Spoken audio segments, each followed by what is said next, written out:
February 10ನೇ ತಾರೀಕು ಉದಯಗಿರಿನಲ್ಲಿ 1,000ಕ್ಕಿಂತ ಹೆಚ್ಚು ಜನ ಪುಂಡ ಮುಸಲ್ಮಾನರು ಸೇರಿ ಪೊಲೀಸ್ ಸ್ಟೇಷನ್ ಮೇಲೆ ದಾಳಿ ಮಾಡಿ, ಪೊಲೀಸರ ಮೇಲೆ ಕಲ್ಲು ತೂರಾಟವನ್ನು ಮಾಡಿ, DCP ಕಾರ್ಗೂ ಕೂಡ ಕಲ್ಲು ಬಿಸಾಡಿ ವಿಧ್ವಂಸಕ ಕೃತ್ಯವನ್ನು ನಡೆಸಿದ್ದಾರೆ.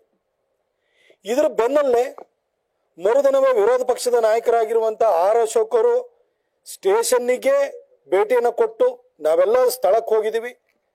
ಪೊಲೀಸ್ ಇಲಾಖೆಗೆ ಇವತ್ತು ಆತ್ಮಸ್ಥೈರ್ಯವನ್ನು ತುಂಬುವಂಥ ಕೆಲಸವನ್ನು ಮಾಡಬೇಕಾಗಿ ಬಂದಿದೆ. ಆ ಕೆಲಸವನ್ನು ಪ್ರತಿಪಕ್ಷವಾಗಿ ಭಾರತೀಯ ಜನತಾ ಪಕ್ಷ, ವಿಶೇಷವಾಗಿ ಆರ್ ಅಶೋಕ್ ಅವರು ನಾವೆಲ್ಲ ಮಾಡಿದ್ದು.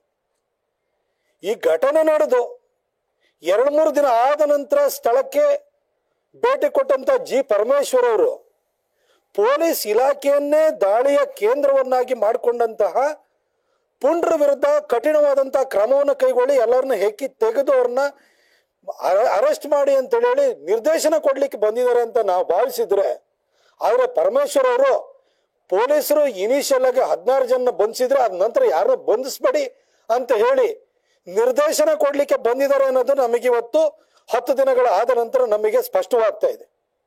ಪರಮೇಶ್ವರ್ ಅವರೇ, ನೀವು ಗೃಹ ಸಚಿವಾಲಯದ ಚುಕ್ಕಾಣಿಯನ್ನು ಹಿಡ್ಕೊಂಡು ಈ ರಾಜ್ಯದ ಕಾನೂನು ಸುವ್ಯವಸ್ಥೆಯನ್ನ ಕಾಪಾಡುವಂತ ಪೊಲೀಸರ ಮತ್ತು ಪೊಲೀಸ್ ಠಾಣೆ ಮೇಲೆ ದಾಳಿ ಆದ್ರೆ ಆ ದಾಳಿ ಮಾಡಿದವ್ರನ್ನ ಅರೆಸ್ಟ್ ಮಾಡಬೇಡಿ ಅಂತ ಹೇಳಿ ನೀವು ಸೂಚನೆಯನ್ನು ಕೊಟ್ಟು ಹೋಗ್ತೀರಿ ಅಂತಂದ್ರೆ ನೀವು ಆ ಪದವಿನಲ್ಲಿ ಮುಂದುವರಿಲಿಕ್ಕೆ ನಿಮಗೆ ಯಾವುದೇ ನೈತಿಕ ಹಕ್ಕಿಲ್ಲ. ನ್ಯೂಸ್ ಫಸ್ಟ್ ನಿರ್ಭೀತಿಯಿಂದ ನಿಮ್ಮ ಪರವಾಗಿ.